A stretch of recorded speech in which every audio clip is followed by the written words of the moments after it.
Beyond truth and lies are the stories without answers. Welcome to Dragonsbread.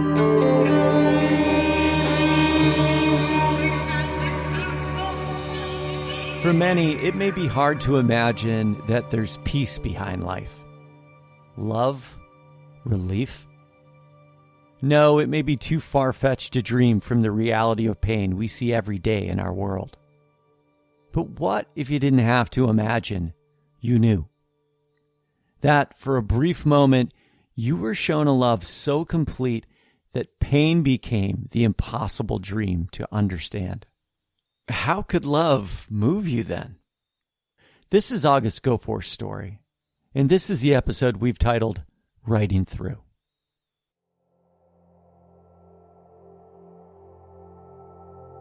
The defining moment or experience that I've shared with others is my near-death experience as a child when I drowned.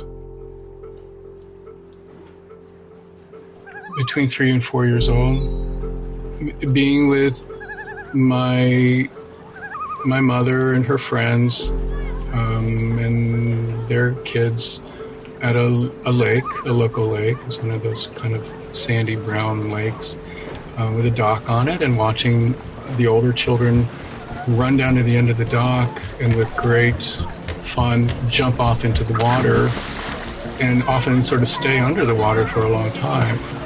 I was just fascinated with how they kept disappearing and then coming up and doing it over and over again. So somehow I managed to wander away and go off this way down the end of this dock and jump off into the water. Because I was so little, I didn't really sink to the bottom. I kind of just was suspended somewhere. It was probably 10 feet deep, I suppose now. Entranced is the best word by the feeling of the water supporting me in complete safety, and the way sound became dampened. I was hearing things I'd never heard before, and the light coming down through the water and shining all around me. It was so peaceful and so beautiful. And because I didn't understand what I was supposed to do, I assumed that you're supposed to keep breathing. So I inhaled water and I sank right down to the bottom very slowly. It wasn't painful or anything, and I started hearing the most incredible music coming at me, and then I could hear people laughing and singing, and then I could see very dim shapes off in the distance through the sunlight coming through this murky water, coming towards me. They were talking to me and they're saying, "It's okay, we're coming to get you, don't worry." And I thought, there's nothing for me to be afraid of. What struck me was the expression on their faces was an expression I've never seen on another human being above water before then or ever since then. And that was of complete ease and strength and self-confidence and self-authority, bliss, joy, love, just beaming towards me. And I had never been embraced by people in that way before. So I was very happy to go with them, and I could feel them circling around me in some sort of a collective way. And then suddenly someone had grabbed me by the hair and pulled me out of the water. Apparently I was unconscious enough to alarm people, and they called doctors and stuff. All I can remember is that I was incredibly angry. I went into a rage, and I immediately broke away and ran down off the dock because I was going to jump into there again, and someone caught me. And then they were sort of worried about, is this child traumatized? Is he mentally ill? What's going on like that? And that night in my bed, I couldn't sleep, just kept replaying it over and over in my mind. And I was calling to these people, like, come back and get me. I was in that state for quite a while where I didn't want to eat and I didn't want to sleep. I hadn't realized that life could be experienced in that way until that moment. And that's how I wanted life to be. some way I was able to still continue to tune in to those things that people might call invisible or inaudible. I sensed them.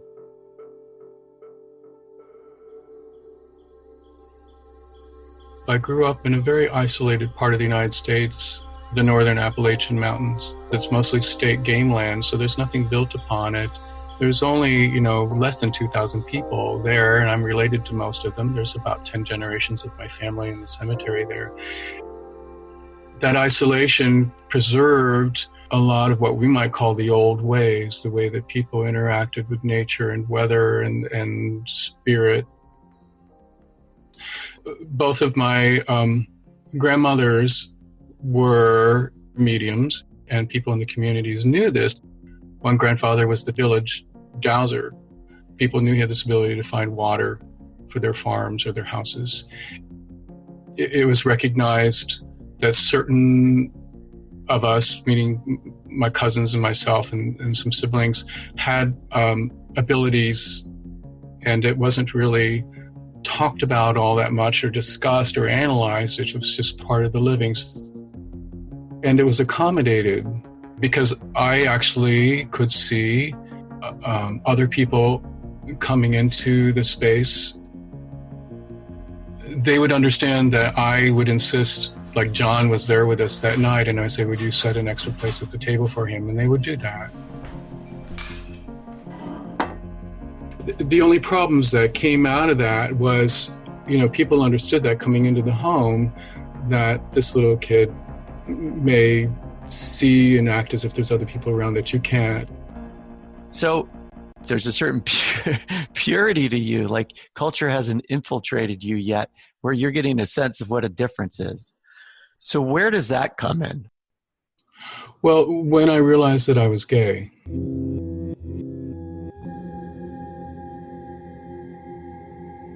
I'm about 14 years old. I'm still there in the mountains, and I'm considered a musical prodigy. And it's not something that I wanted to do as a career. People just sort of got carried away with it. And as I was shuffled off to various conservatories and Juilliard and places like that, I ran into other kids just like me who also were very unhappy and very depressed because we were forced into something that took the joy out of it and our freedom was taken away from us. And so my escape was books. There was a bookstore where I found a very small paperback. It was about pre-gay liberation, and it was about a group of men who decided to form the first gay collective in New York City, and they wrote a book about it. And this was, in the 60s. So I took this home with me, and I had no idea what gay was or homosexuality was or sexuality for that reason. The dawning of understanding, like the light just filled the room. Suddenly everything makes sense. My emotions make sense. And it was like a glorious moment of discovery for me, until I shared it with one of my brothers, who completely freaked out and embarked upon years of trying to get my parents to institutionalize me because he thought homosexuality was so bad. Suddenly I was come up against, like, I'm not as loved as I thought I was. I'm not as understood as I was. I'm not accepted as I was. And I had to go stealth.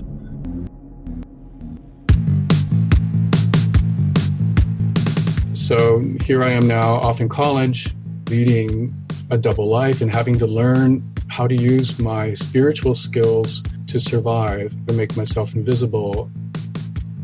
It was very overwhelming. Being gay, it was not something that you're going to bring out. We're hunted, we're haunted, we're considered second-class citizens. It's the closet, it became a safe place, but a very dark place as well.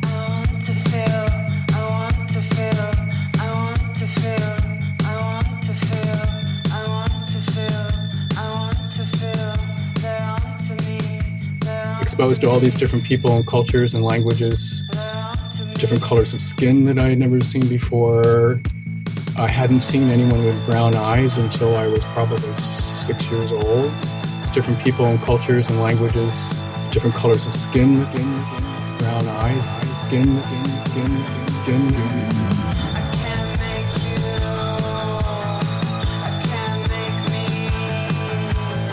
my surprise, when it was just right out in front of everyone, my gayness in college, everyone was so caught up in their own identity formation that they didn't really care about me one way or the other.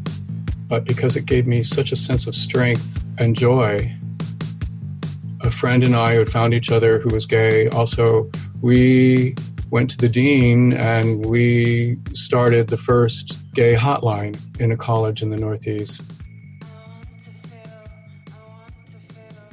But still, the mediumship, there were people there who understood that. People at college discovered my sensitivity to alcohol, discovered, like at parties and stuff, that if I had enough to drink, I would go into a trance, which for me was a blackout, which was not good. But they could then use me to get information.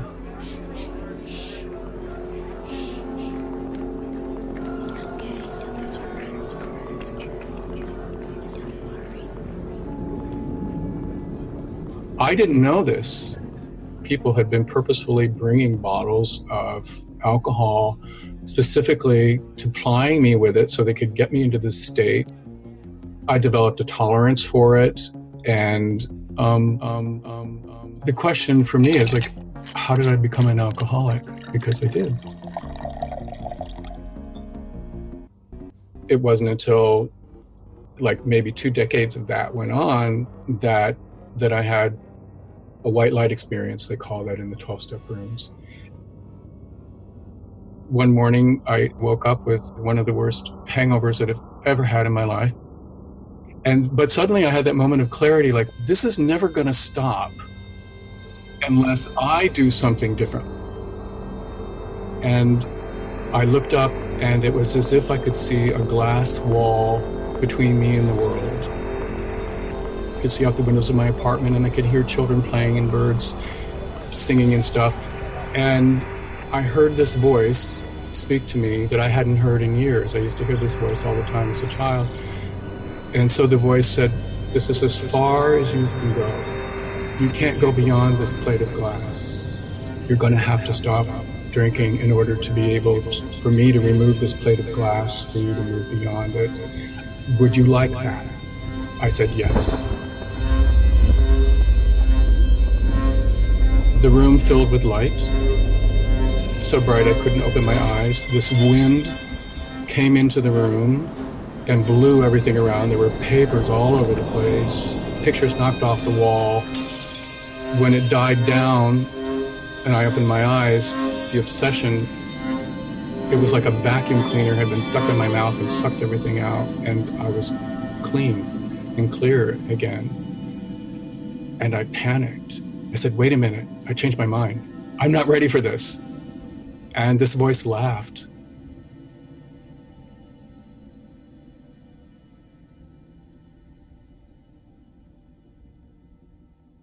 So this was also at the very tail end of the AIDS crises, where I had lost almost my entire social circle, which is over 100 people within 2 or 3 short years.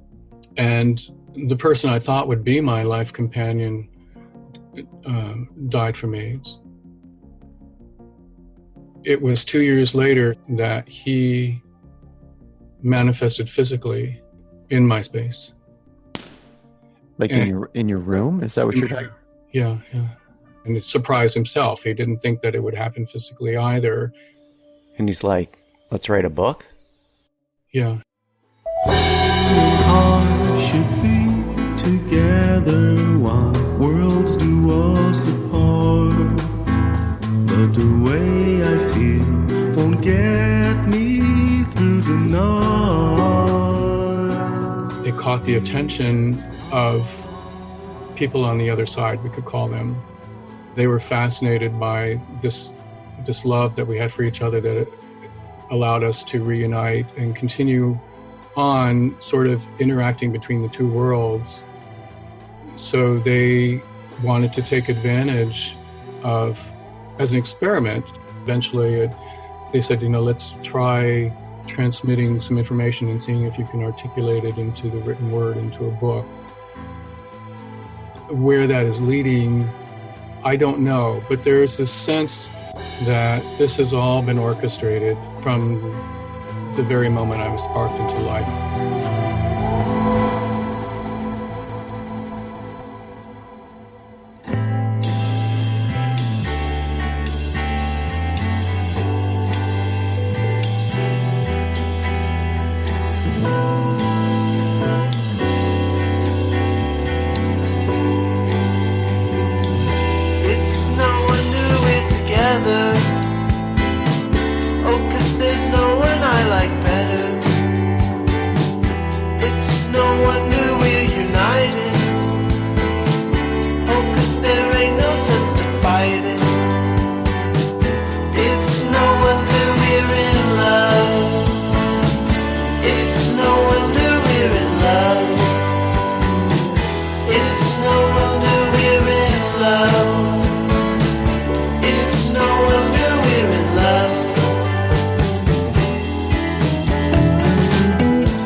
So I'm a vet that's been trying to do the conscious business thing for a while now, so I've been keeping my ears and eyes open, looking out for outlaw do-gooder types. And by that, I just mean people that are willing to cut through the bullshit to do a good thing. Combat flip-flops was on my radar early. These dudes walk into active and recovering war zones, and they make flip-flops, jewelry, and apparel from exploded ordnance. They're former Army Rangers that are willing to go to bat for peace.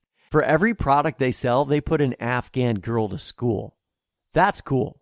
They make these bangles from exploded landmines, which helps clear 3 feet of space. And that's a huge problem in abandoned war zones, is these places are littered with buried ordnance. And that's dangerous for kids and families.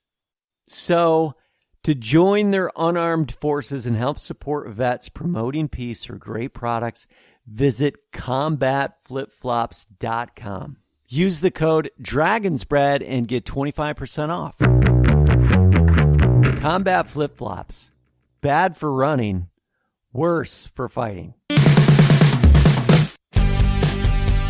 For previews of upcoming episodes, animated videos, and to download soundtracks, visit tuimedia.com. Big shout out to Burger Records. Go to our music page and you can learn more about the artists featured in this episode there. Stay true, people.